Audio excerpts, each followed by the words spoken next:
Well, welcome back, folks, to another blade review coming at you from my shed in Colorado.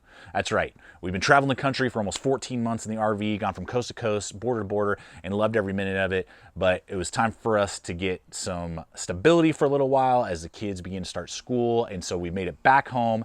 And we today are going to be looking at a knife that's really breaking a lot of norms for me, a lot of stereotypes that I have. And we're looking today at the Rock 62 from Woox Manufacturing Knives. This is designed in Hickory, North Carolina. Actually drove right through there, so shout out to you guys.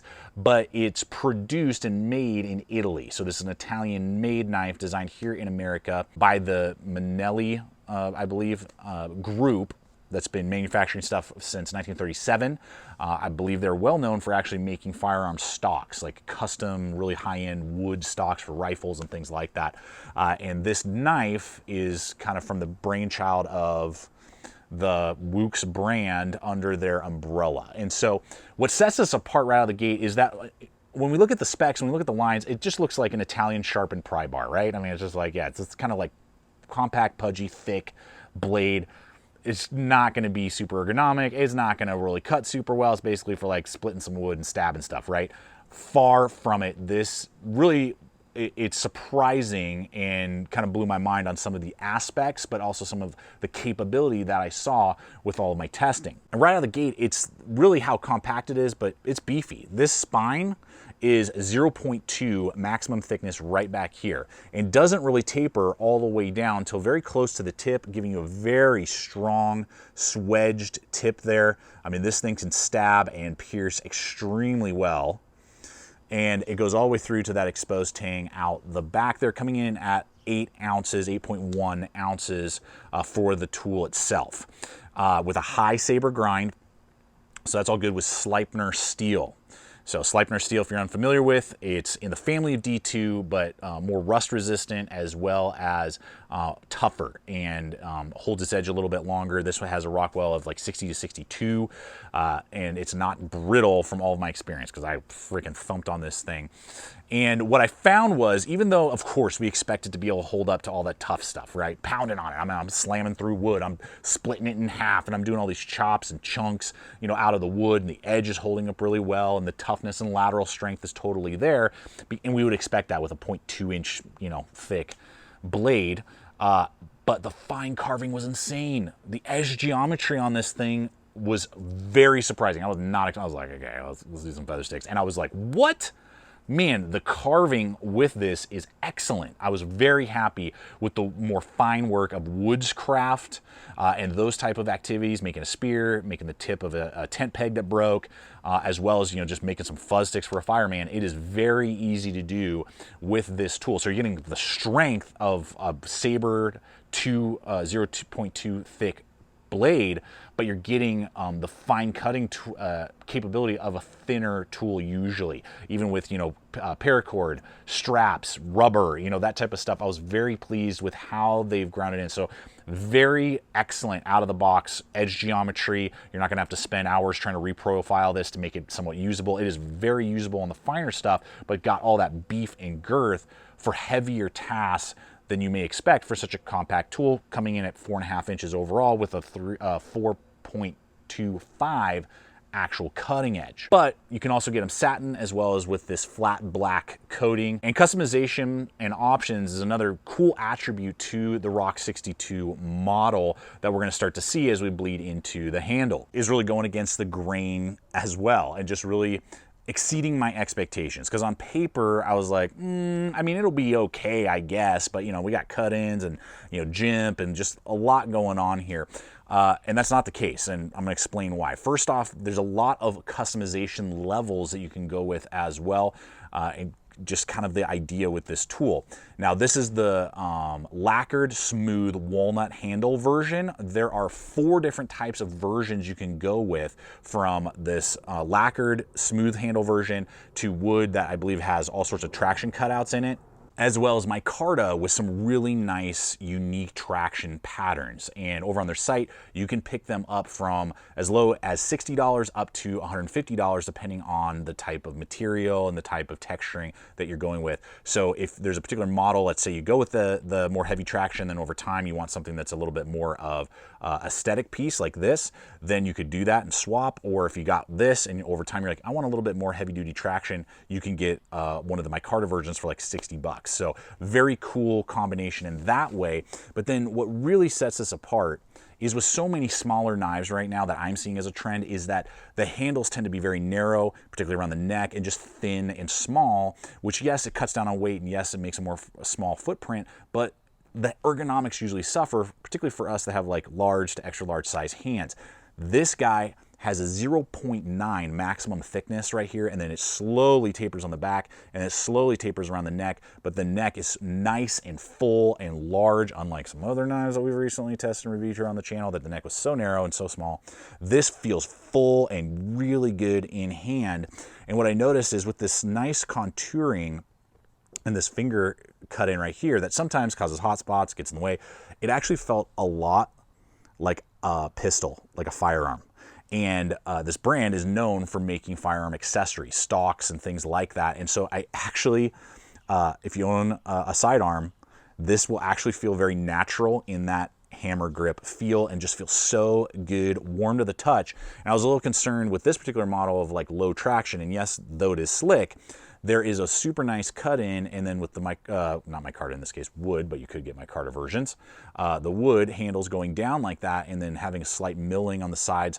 I am super locked into place. I never felt out of control, and I can do great cuts for extended periods of time without fatiguing my hand. But I also have very deep cut-ins for harder piercing, stabbing motions.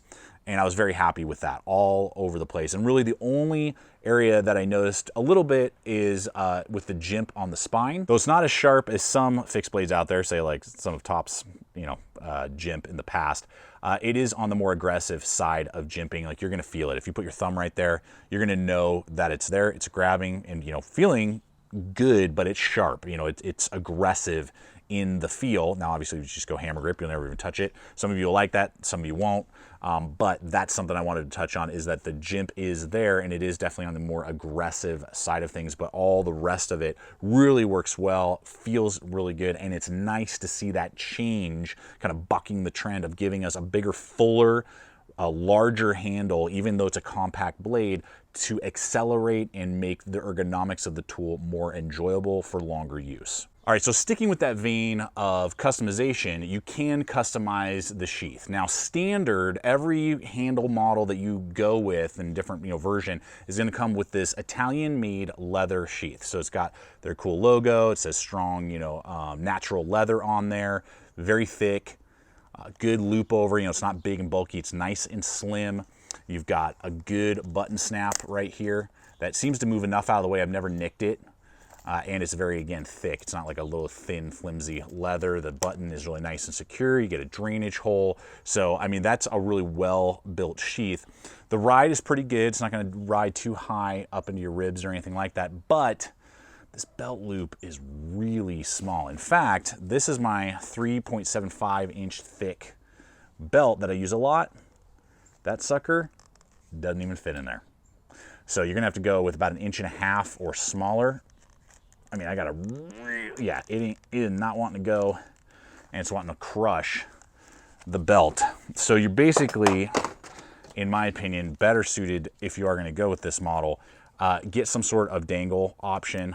There are a lot on the market. I can't remember off the top of my head what model this is. I'll have a link in the description for you guys below. But that makes it a lot more feasible. It's now a dangle, good button snaps. I've had this for years and used it on lots of different blades, and definitely will help the attachment and just make it quicker to get on and off your belt anyway. So something to consider there if you're just going with the stock model. But for about 80 bucks, you can get kind of tricked out extra feature version, if you will. Still got their nice logo, still Italian made. It's gonna come with a little pocket and a whetstone in there. So, that's a nice feature, good leg tassel there, and a drop dangler that has 2 strong buttons that you can easily get on your belt, and that's gonna ride about flush, with the handle. Now, initially I was like, oh, sweet, yeah, that would be an awesome setup and way to go. As I've dug into this sheath a little bit more, I think personally I would just stick with the standard.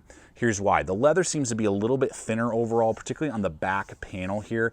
I'm always a little nervous that I'm gonna, like pierce it as I'm putting the blade in, just because it's a pretty tight fit. And secondly, this strap here, though still has that nice button snap, I can literally pull the blade out without it even disengaging or even nicking that strap. So that strap is basically not even needed.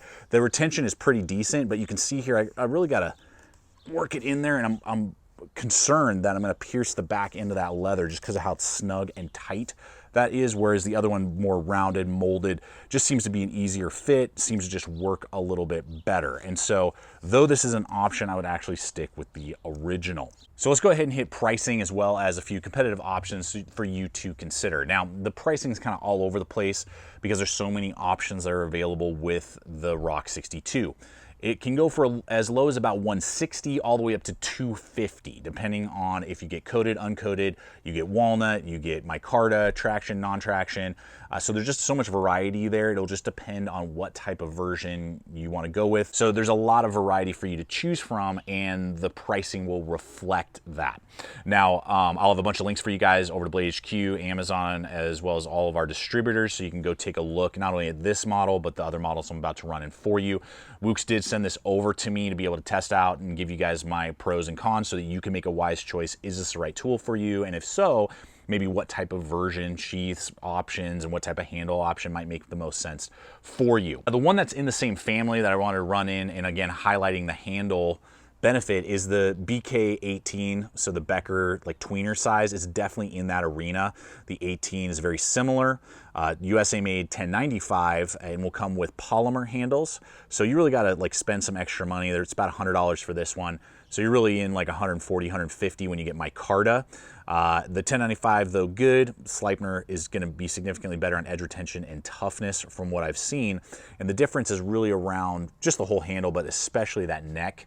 If you like the BK 18 or 16, but the neck has always been a little small and narrow for you, this Rock 62 is much fuller, thicker, but still kind of gives you that same vibe in the tool. Then I had to run in the Line Steel M5, made in Italy as well, out of Sleipner steel. So, I mean, these are in an excellent family with each other. Very similar size, as you can see there.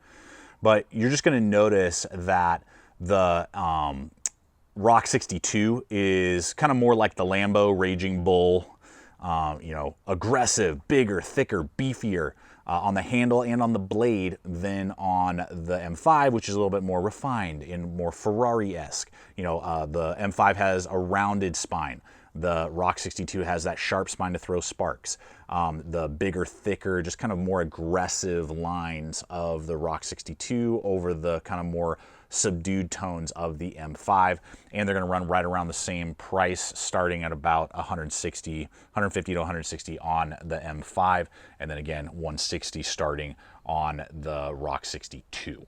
Well, there we have it, guys. The Rock 62, really surprising me, and I'm sure it probably is surprising you, with what was expected as just kind of like a blunt instrument, giving us something that gives us all of that compact survival knife feel, but doesn't sacrifice any of the finer work and doesn't sacrifice on ergonomics either, trying to give us, a small handle to cut down on size or weight. It's still compact, but gives us that nice, full ergonomic feel with lots of options and that premium kind of package with that kind of tough Raging Bull vibe to it. So I hope that you guys have enjoyed the video. I hope it's been fun and entertaining. If you have any questions, throw a comment below. I encourage you, if you haven't subscribed yet, follow along, throwing up content like this every single week, giving you guys pros and cons to your favorite outdoor gear and blades. And check us out on social media as well, doing lots of stuff over there, really ramping up the social media game over on Instagram, Facebook, that area as well. So appreciate you guys, and until next time, always remember, stay equipped, stay prepared, and I'll see you out there.